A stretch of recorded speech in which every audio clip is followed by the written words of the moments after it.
Telegraph paper I can have. Yeah, Hi everyone, my name's Brandon. I am a former Macquarie debater, still a student.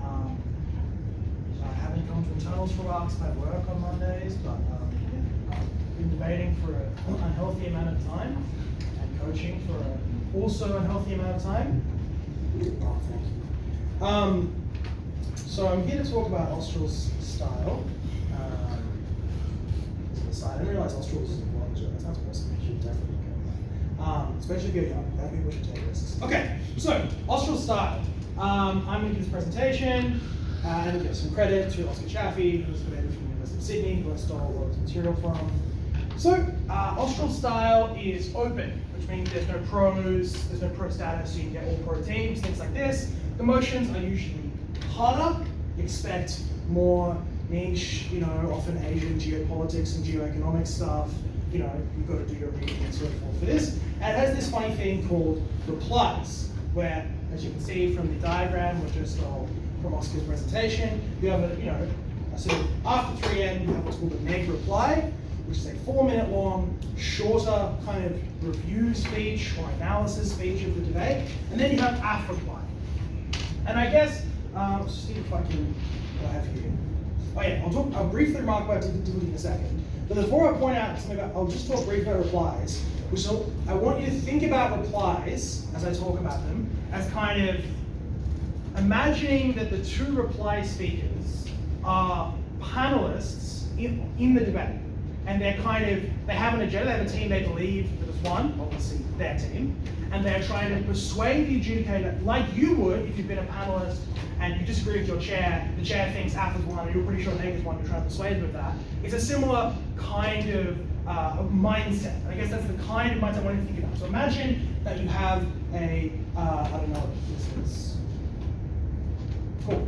Imagine that that's what a reply is in this situation. So, briefly before I get there, I'll just talk a little bit about debating becoming harder, which it does do as we enter this part of the year. And I would say 3 things. Firstly, debating becoming harder is, I'm going to say, sort of counterintuitively perhaps, is good, because debating against people who are better than you, and frankly, losing a lot, is how you get better at the process of debating, right? And I guess the challenge for every debate in society is, as people are on their improvement curve, everyone's still having fun and still really enjoying the experience of debating, even if you're not winning every debate, right? And that's obviously, I would argue it's really important. You need, and I hope, and it sounds like you're doing an amazing job, in kind of helping people feel included, helping people have a great time, so that as you kind of climb the improvement curve and get better, you're kind of having a good time and making friends and so forth. The second thing that I would say is that everyone needs to read more. No one reads enough. It's been a little while since I've been on the circuit, like 6 months or so since I rocked up to a tournament, but I doubt in 6 months there has been a transformative shift in the amount that young people read, right? In particular, your generation do not read enough, right? So you guys need to read more. I'm talking generally, of course. And in fairness, I am Gen Z, but I'm going to pretend that I'm a millennial for this talk. You all need to read more. No one reads enough. COVID will fry your brains. So you need to try and learn more about the world. A really good place, one second, Jess, a really good place to start, and I think like a really solid baseline, if you just want to do the minimum amount of reading, is just check out The Economist every week, and just read, especially read like the Africa section, the Asia section, and so forth. The Economist has plenty of problems, it's a clear ideological slant, things like this, but it is quite good at sort of giving you a good sense of the context of what's happening in various parts of the world. It often does a good job at situating a current event. Okay, sort of Liberia is facing this problem. Here's what the past 40 years in Liberia has been like, things like this. So it's good at giving you that, and it's the lowest cost, simplest way. And I'm telling you right now, most people don't do this level of reading. So if you're reading The Economist every week, you're already in the 80th percentile of debaters, and you will, in the long run, win more debates. And in particular, I know I'm talking too much now, but in particular, Easters also has motion selection, Australs also has motion selection like Easters format. And I would argue where knowing more and having read more becomes really valuable is in motion selection, right? It's because you can look at the 3 motions and there's not one of them that completely bamboozles you. So you have to veto it, and that forces you onto a neg that's more advantageous or whatever, right? knowing more things is often really crucial in motion selection. So, valuable thing there. Yes, Jess? Isaac asked me to make an announcement that Okay. he wanted to be added to a group chat where they give you things to read, so you don't have to find things to read, to message them. Oh my goodness. It's amazing. With modern technology, anything is possible. Yeah, the very modern technology in group chat. It's awesome, good work, right? The bar is being lowered even further. You have no excuse not to read. Good. Finally, the third thing I'd say is if you're really serious about getting better, record your speeches, listen to them back, think about how to get better at them. Think specifically, what were the words that could have come out of my mouth that would have changed the result of this debate? Think always in those terms and record your speeches and listen back to them. It's always a little unpleasant, kind of got to get over that sensation a lot of people have of not liking the sound of their own voice on recordings. Once you do, it's really, really valuable. And like anything else, like, go to the gym, getting stronger, learning a subject or whatever, consistency, consistent application, even if small effort, will lead to a solid improvement. Okay. So I'm going to talk a little bit about prep and I'm going to get to replies. So something that I have said a lot, and Jess has probably heard me say many times because I used to be a pro, is that good case writing is seeing the debate before it happens. Right? Good case writing is seeing the debate before it happens. So this would also apply next to season 2 in fairness, but I just thought I'd add it into the presentation. You want to think a lot about the other team's case as you write your case. So I've got here kind of potential prep schedule, 3 minutes on their case, 3 minutes on our case, 7 minutes strategic discussion, where the goal of that 7 minute strategic discussion section is building like a plan to win the debate. So hopefully we're all moving beyond the stage where we just think of some arguments, say them, and then hope the adjudicator kind of sorts through them and decides that we win. We instead have a really clear plan. Like they're going to say this, but we have this material which should neuter it. Right? This is going to be the big benefit they're going to push, so we need to break that down. The key assumption underlying that benefit is this particular claim, so we're going to do a whole bunch of preemptive work to deal with that. That's the kind of the level you want to be at in order to reliably win debates. Another potential prep schedule, which I think is often pretty useful, is instead have your normal brainstorm time, so like 5 minutes or whatever, but have one person on the team whose job is to think only brainstorming other team's case. Often the second speaker is pretty valuable, and the reason for that is if you're at second, it really benefits you to have been thinking about the other team's case early on as possible in the prep process, right? That way, you're not hearing their case for the first time at first name in your second half, and you think about it really quickly, right?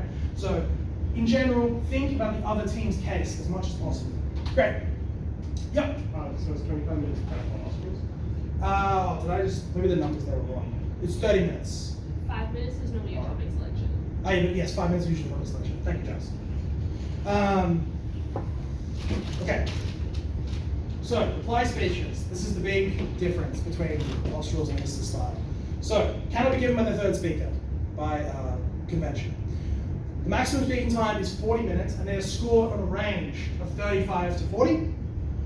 Must not introduce any new material of any kind, right? So you can't do, or you shouldn't be able to do, new responses.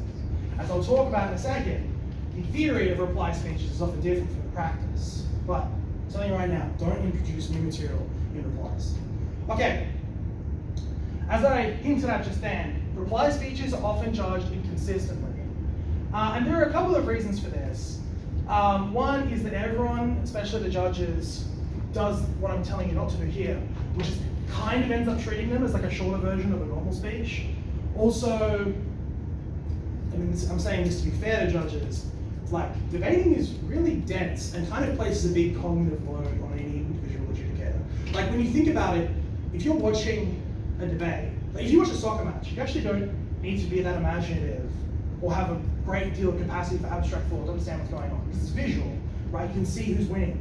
You just see like, okay, the ball has been at this team's half the entire game. Clearly the other team is winning, or whatever, right? You could watch the ball literally sail into the net. You can track who's winning really clearly. In debating, every debate looks the same.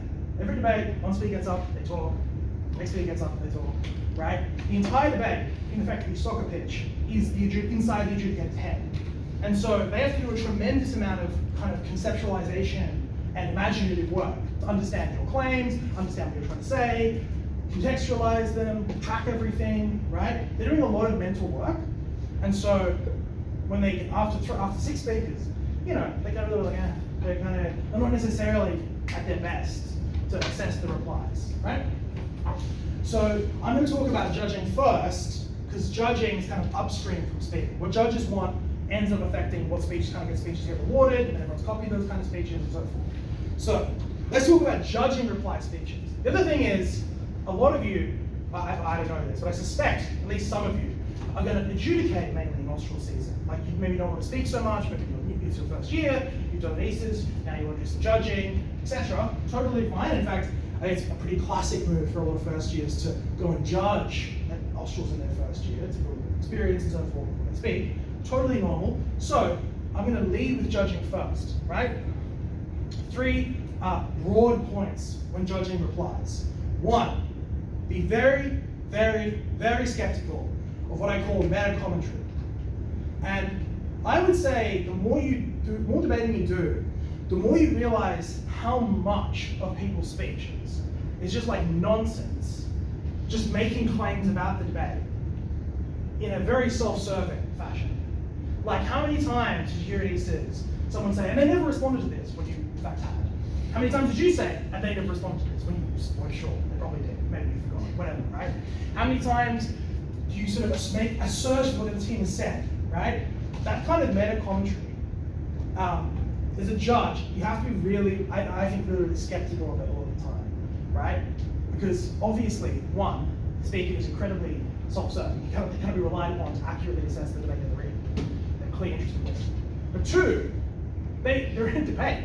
They're stressed out of their mind, have 500 other things to think about, they're like puzzling about how to defeat the one argument, like their brains are full, and you can't rely on them to do accurate meta commentary, right? So be very skeptical.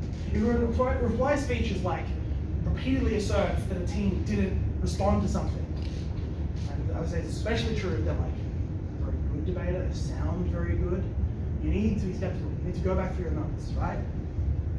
And for that, I'll just touch on the usual stuff. You need to, in order to, as a judge, be kind of sort of protected, or sort of, kind of as a prophylactic for sort of falling prey to the teams lying to you or what's happened in the debate. You need to be a good listener, right? You need to take good notes, and you need to be self-critical about your own abilities. The usual stuff with judging, right? Like, am I really believing this argument? Because I kind of like this style of argument, or has it really been proven to me, and so forth. The final thing is a brief note on quite simple mathematics. Do not score replies by subtracting 40, because dividing by 2 and subtracting by 40 are different arithmetic operations. Don't subtract 40 from a normal speech and then have it as a reply score. Instead, divide by 2. Cool. All right. Other things with judging replies: be wary of new material.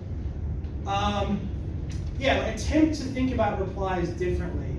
And again, this is where I'm trying to say, like, don't just treat them as like another speech. Yeah. Don't just in your mind mentally like, it's another speech, whatever. Right? Try and think of them differently. Genuinely try and be like, this is a panelist. Have they persuaded me? We're in the post-debate setting. Try, I know it's a little bit of like, you've got to try and convince yourself, whatever. You've got to try and do a little bit of that.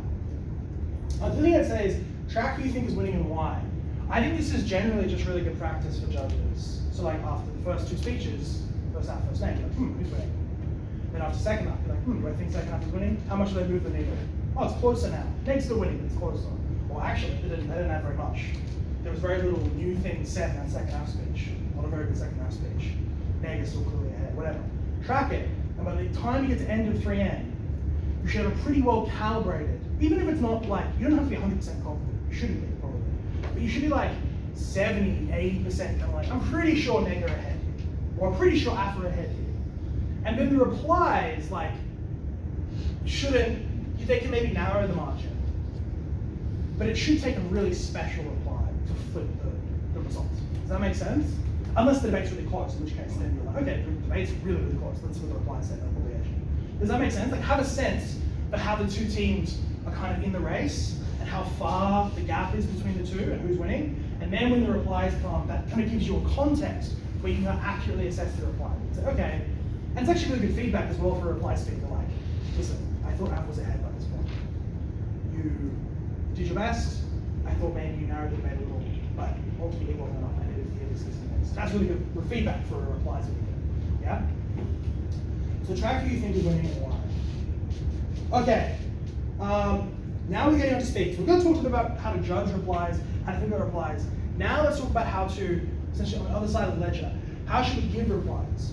So one thing that I do think is valuable to at least try and do is try and make your reply voice and your sort of vibe, you know, the way you give the reply, a bit different. Make it different from your normal speaking voice, right? You try and take some of the, if you're like a high modality speaker, like you're kind of big and high energy, expressive, talk a lot, talk with the mouth, try and pull that back a little. That's one example. Okay? It's interesting actually. I often think that in debating we don't talk enough about how theatrical debating is. How debating is very much like a performance. How we're in the AF, often it actually is really valuable to kind of imagine the sort of person who would agree with the affirmative side of the case and then try to perform as they would, right? Like I've seen some actor debates that are like, he sounds as Al-Qaeda. Remember one, there's an older debater. Rob will know, I've actually forgotten the name. But they're a Malaysian debater. I remember them, the debate's like as Al-Qaeda, as ISIS or something. It's pretty out there kind of motion. And then she went like full like, you know, jihad in her speech. It was really awesome, right? Because she was inhabiting the act, it was performative. Same kind of thing with replies. You want to have a different performance style from speeches to replies. Yeah, different performance style. There's obviously however no one way to do it. It's super context dependent as everything is in debating. Keep experimenting, keep trying. If you're just starting out, you know, try lots of different things, give it a go. You'll find your way eventually. Okay, overarching approach in terms of the content of writing a reply speech. And what to do, like how do you win debates with reply speeches, this kind of stuff. Three things here. Firstly, and again, my apologies to Jack, he's probably heard me say this a million times, but I think it's generally something that's true in debating. But structure is strategy, right? Like in your speech, the structure of your speech should directly kind of map one-to-one onto what you believe the strategic situation is in the debate, what your strategy is, how you're planning on executing that, right? Like, I think it's often a very reliable, very robust third speaker structure. For example, to just have the first half of the third speaker speech be like, especially in the third half, the first half of it is essentially, you won't even say it in these terms, but the subtext of it is why our benefit is real and good, and the second half is like why their harms are fake and bad. You know, like it's kind of like that split. Often you'll notice if you listen to enough speeches, the like thematic splitting or the questions or the clashes or the way the speeches do. Kind of, if you listen to a good speaker, kind of retract and reflect the strategic task they're trying to accomplish in that speech. Like they have a harm, and to kill that harm, then it's screwed up everything. You know, like that kind of thing. So, same thing with replies. Structure is strategy. Right? You need to pick one or two kind of key observations that you think move the sort of needle closer to your side, and you need to go all in and try and prove those. You can organize and set up your reply speech in that way. Firstly, I'm going to explain how we proved this thing, and because we proved it, that has this implication for the debate and for reading the debate. Same with the second, and the second thing I'll do in my reply is this. Right? Very classic way of structuring a reply. I've got here controlling the question. And what I mean by that is, ideally, like really good replies kind of change the question in the adjudicator's mind. The adjudicator's question becomes, maybe for example, did AF really get their benefits? Did they really prove any of their harms? Right? That's a successful reply. You can change the question, control the question so the adjudicator's head. I'd add to this, not in the presentation, but I'd add to this that often, maybe not always, but often a really useful reply strategy, actually especially if you're against a team that's mandated with that, is to make, implicitly, try and make the adjudicator's kind of mental question be, like, were they perfect? Because the answer is no, no one's ever perfect in a debate. I've listened to, like, watched, debates, and I'm like, wow, it's amazing, best debate I've ever seen live. And then you watch back the recording, and you're like, oh, why didn't they think of this thing? Right? And the answer is because everyone's like low on time, yeah? But, so no one's case is perfect. That's almost like a foundational assumption. So what you want to do is control where, like, the specific set of imperfections the adjudicator is looking at in their deliberation. Like, you want the adjudicator to be kind of, you almost want them to be focusing more on the other team's case and like thinking about why it's not necessarily perfect. Because if you can do that, they're not thinking about all the problems in your case. There's a speaker, I probably saw almost like Jordan Gibson. Well, I would argue her reply strategy was exceptional at this. She would do really well at kind of making the other team, like making the adjudicator think a lot of the other team's case and why it wasn't good enough. And kind of ignoring the ways in which your own case was good. And like, of course, the answer is like, both cases were probably about as good as each other, thereabouts, right? But she was very good at kind of directing the adjudicator's attention. Yes? I don't fully understand the difference between a speaker speech and a reply speech in content. Sure, that's a great question.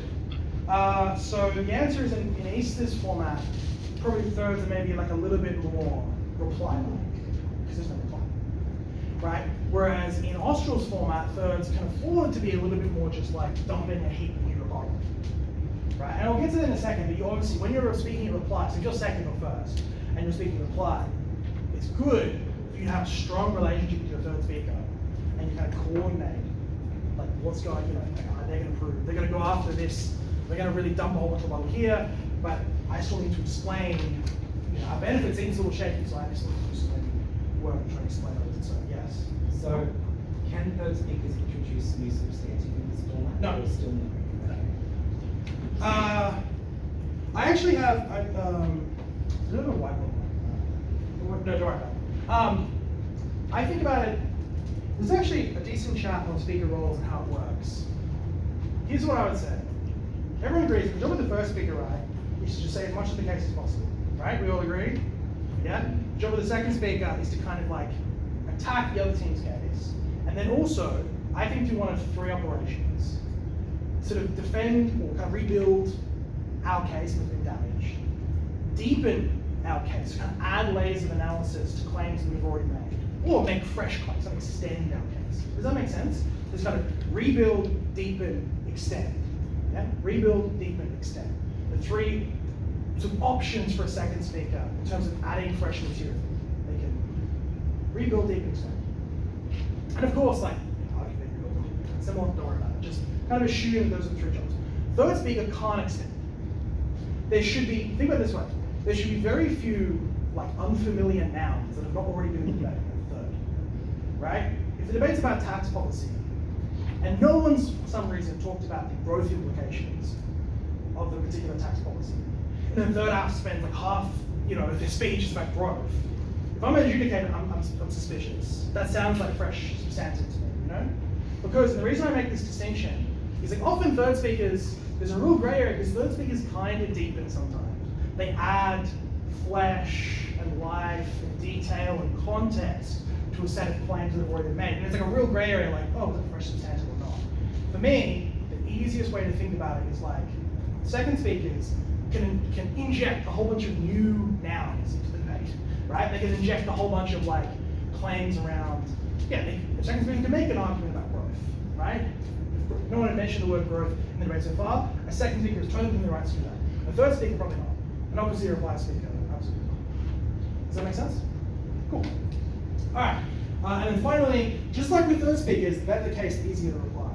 And again, probably one of the reasons I wanted to start with case prep and writing cases is like, the better your case is, the easier the job is like. Okay. So one important thing to notice about reply speeches is the existence of the neg block. So neg block is, as it says here, 12 minutes of uninterrupted neg team content.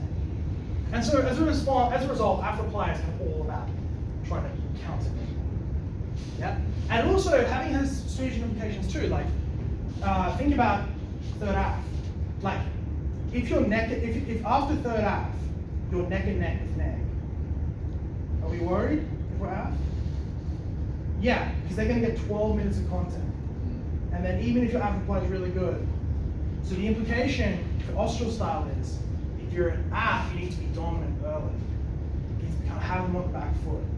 So that by the end of third app, you're like 3 or 4 points up. Yeah. What's the point of the neg block? Why wouldn't you just let the affirmative reply go first? That's actually a great question. Bob, do you answer that? I think it's due to the sort of parliamentary origins of debating, where the mover or the side of a motion always gets the right of reply at the end of a parliamentary session. In the same sense here, the mover of the debate, the app team, gets the last say. Definitely. So there's definitely, it's kind of convention. is the answer, I guess. As Rob says. Probably also something to do with, like, yeah, again, like, if you think about Easter style, Nate does get the last say. And that sometimes creates problems in communication, right? Whereas, so I guess this is the theory about trying to counter that somehow. All right. Yeah, so as I talked about, you want to coordinate with your third speaker with your reply speaker. Now, this is, I think, you know, you get better at this as you get better at debating and all that stuff. I would say that by the time I was giving replies to Australs into my last Australs team, the third speaker and I often had a really strong kind of really strong kind of working relationship. And so we often would try and write cases with kind of two win conditions, right? Like two claims that we proved that we probably debate, right? Like, imagine the debate's like, imagine it's like tax policy debate, right? And we're arguing for new tax policy. So the two win conditions might be, one, this tax system is more fair. And then two, this tax system will lead to more economic growth. And more fairness in terms of distribution of income. And more income for everyone are two very important kind of properties that we would, you know, the kind of when we decide to live in a world with the tax policy versus one without the tax policy, which is kind of about sort of designing between two worlds, we might have two win conditions. So if I was talking about my third speaker would be like, all right, our fairness win condition is under a lot of pressure. So the first half of my speech will be about that. That's where I'm probably going to invest more of my energy. And then I'm going to talk a bit about the sort of growth win conditions. I think we've really easily won that. Like, we're convinced that they don't have much to say. So he would talk most of his time about fairness, or bet a lot of his priority on fairness, and then do the growth stuff. And then in my reply, I might then lead with the growth stuff. Talk about how we've already won the debate. Here's the quickest way of the start, right? And again, I stole it from someone else, right? From James Stratton, the great debaters.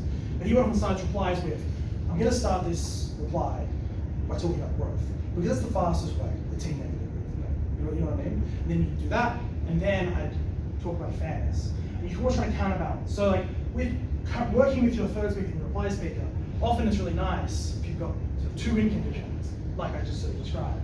For the third speaker, whatever they pick is the first win condition they're going to talk about and spend most of their time on, you kind of do the inverse, right? So you've got the release and so forth. Okay. Yeah. Does anyone have a question?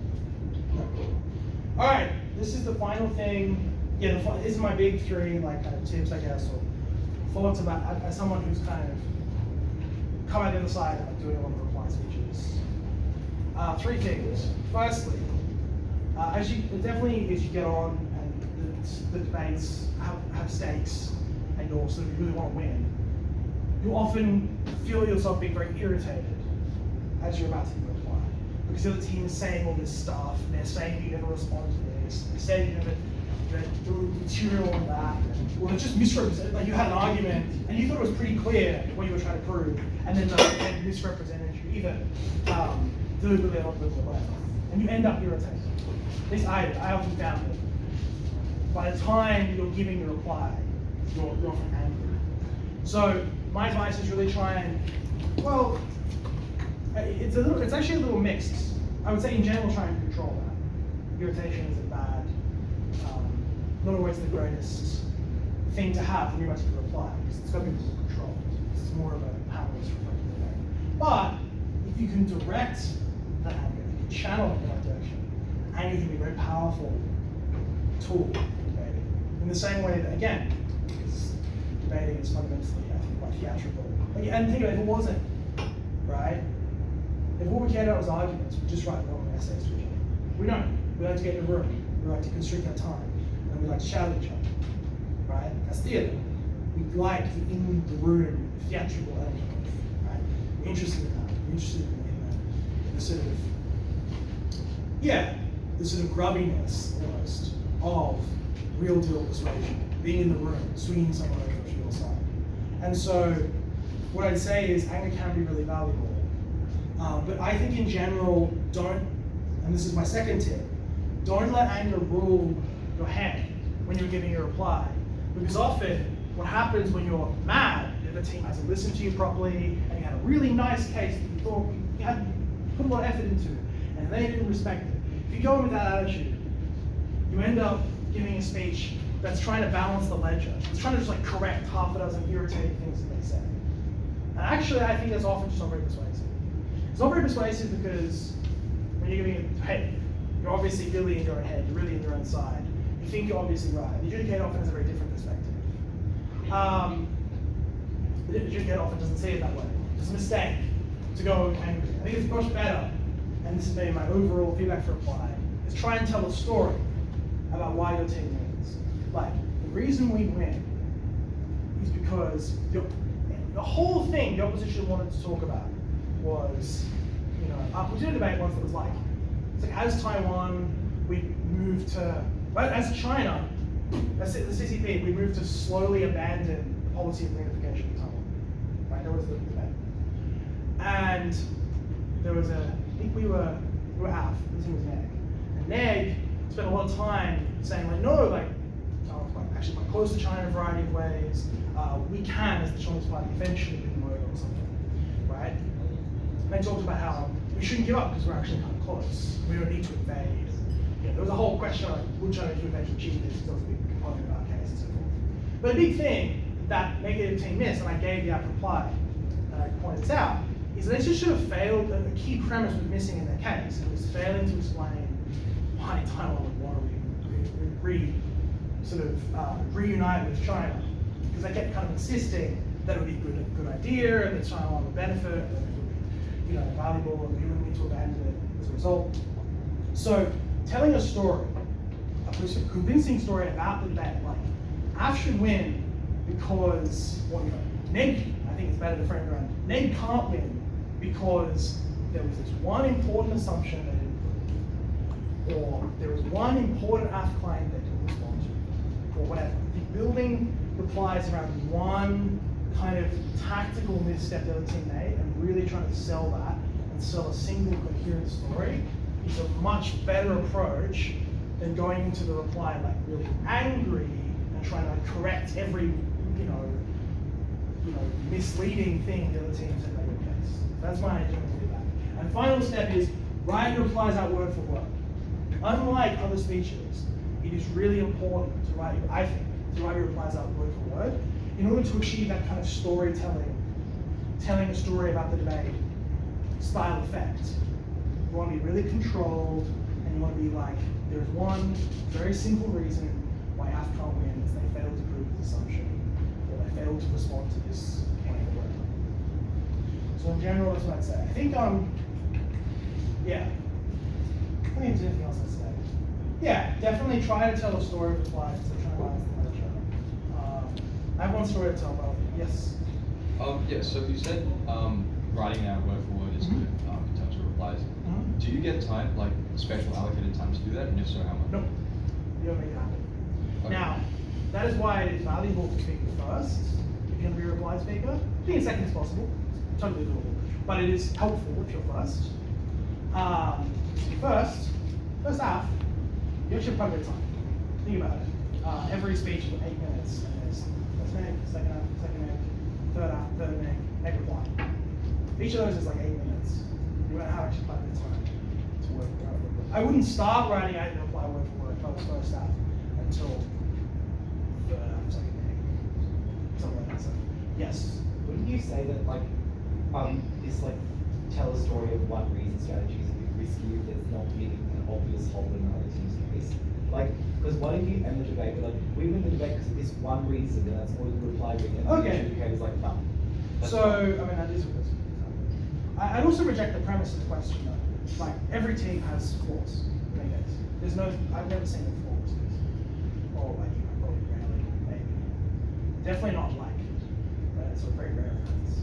So they've always done something wrong. In fairness, and this is the reality of reply speeches, if you're down 10 points, yeah, I'm sorry. Like, your reply is not going to win you back, like, unless it's the world's greatest reply. And even then, it probably shouldn't. It means that the average is actually wrong about how far you were down. If a single reply can turn like a big down into a 10. Like, you know what I mean? So like, we have to be realistic on what replies can achieve. Right? One of the cool things about Austral formats is like, watching a really close semi-final where it does come down to the replies. Like, that's a cool thing that Australs format can do.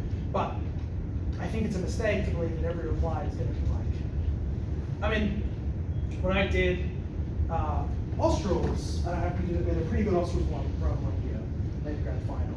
And in that Australs run, there was maybe like 2 debates. My reply was probably the difference, maybe. Right? So it's like, I'm not saying your replies are worthless and you should try and be good at them. You should practice. You should take every opportunity you can to practice your reply. If you're going to be replies, so you can practice them. But just know that what you're doing, in fact, with most rounds, is practicing the process of writing a reply so that in that one debate where it really matters, and you're on 4 wins, it's day 2, when you need a win, you get it. Like that's where the value is. Does that make sense? Yeah. Do that. So is it still third responsibility to identify clashes and go through a categorization and whatnot? So, is it third speakers? Yeah.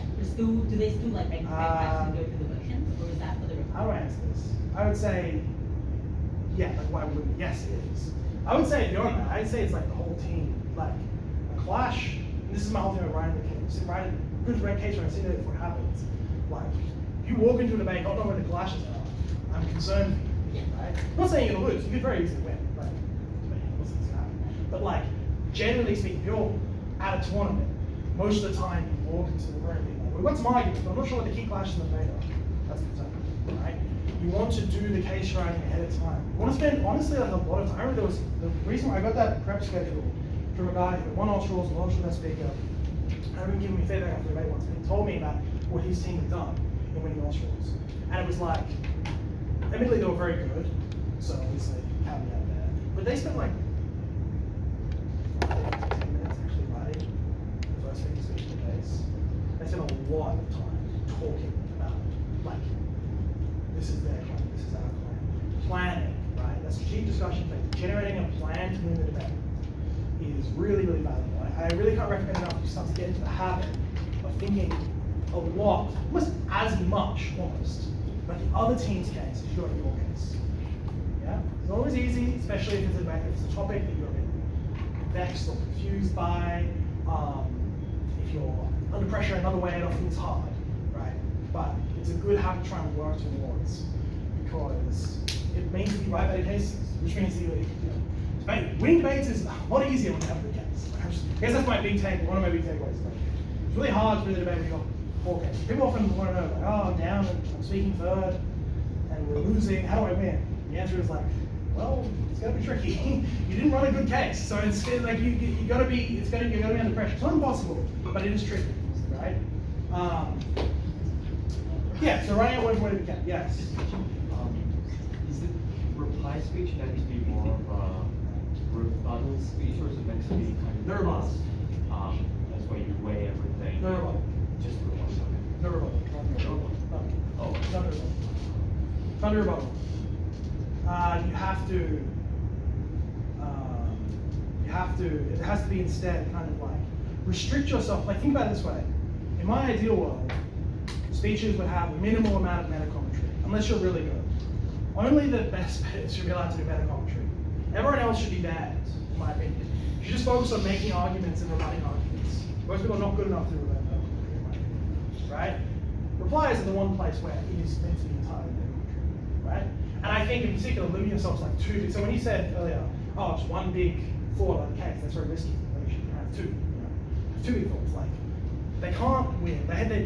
If you know, a classic reply is like, if you believe that AF won the debate, you have to believe that the big thing they were talking about, more economic growth, that they actually achieved that benefit. However, when you look at their argumentation, we see a really important missing assumption. A missing assumption, and you kind of go through word for it really carefully, that they haven't proven they did benefit from second growth. And then you say, second half of the reply maybe. Now, the reason why we've won the debate, right, is because we did prove our big harm. Or the other reason, again, try and frame your language around ways in which the other team messed up. The other reason they've lost the debate is they didn't properly respond to our claims here. We told you this story about harms. We proved it. Very common sense, very simple, blah, blah, blah, blah. Here's what the harm was. They failed to respond convincingly. They had 3 general lines of response. The first line of response was this, blah, blah, blah, blah. But we dealt with it here and here. The second line of response was this, blah, blah, blah, but we dealt with it here and here. The third line of response was this, blah, blah, blah, but we dealt with it here, here, and here. There are 2 ways in which side of them is. They didn't prove the benefit they're after. They failed to disprove our harms. So I felt it has to lose. Right? That's a reply. Does that make sense? It's entirely metacognitive. Yeah? No new rebuttal, no new substantive claims. You can, yeah, that's what I was saying. I think this is the final thing. I've probably gone over time. So replies, features, tips. So lean on your teammates for tracking. So if you have one other teammate who's not the third, who's not doing reply, often the second speaker, it is good for you to ask them, hey, I'm writing the reply. Third neg is talking right now, or third app is talking right now. I need you to track them for me. Write down what they say. Write down what they're trying to prove, have they proven it, and what would be the strategic implication of the debate they did prove it. Yeah? So lean on teammates for tracking. Oh, I've got it here. Don't start composing your reply until at least the end of second neg. That makes sense, right? Because most of the, in theory, all, but in practice, most of the actual substantive content of the debate is nothing in the debate. That's the problem. Right? And then, yeah, if you want to get better replies, you want to see some replies, I believe that Paul Australs don't matter, but I don't know, that's still good. Still a good one, still a banger, the Paul Australs Judge Manual. Take a look at that. And then on YouTube, there are plenty of outstanding replies. I'm trying to think who's a great reply speaker. John Gibbs is a reply speaker. Colin's a great reply speaker. Chapman's a great reply speaker. I'm sure there are others that I've forgotten. Because I've been on the circuit in a while, and I also, I came in having made this presentation, but I haven't been thinking of replies for a while. So I can't name off the top of my head a whole host of great reply speakers, but they do exist. My apologies for those on the live stream who was watching the recording, and I was watching who's annoyed that I didn't mention them. There are many great reply speakers. Watch them, try and learn from them, get what you can. Yeah, I would say, I don't know, I think that's everything. Yeah, try and tell, these are the big things, like try and tell a story of your replies, try and write it out word for word.